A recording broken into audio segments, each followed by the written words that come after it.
So the job that we've set ourselves at Sparx is to measurably improve the efficiency of the teaching of mathematics. So for instance, if we're designing a set of algorithms that are helping a student to become more competent at times tables, we'll implement a spaced repetition algorithm for helping a student with their times tables, and the repetition parameters for that algorithm are a set of variables, and you can do some measurements on the effectiveness of those variables and the outcomes of students.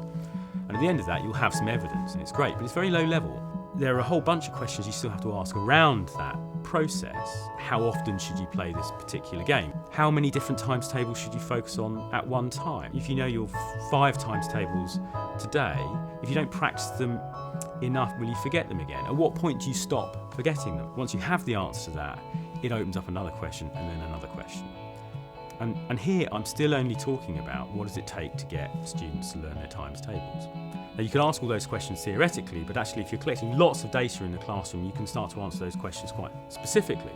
But for us, the whole question of evidence flows through from what a student is doing when they're trying to learn their times tables, what a student is doing when they're trying to learn to add fractions, and adding all of that up and saying, well, we know all of this well enough now to be able to say that if you follow this process, the outcomes will be better for students.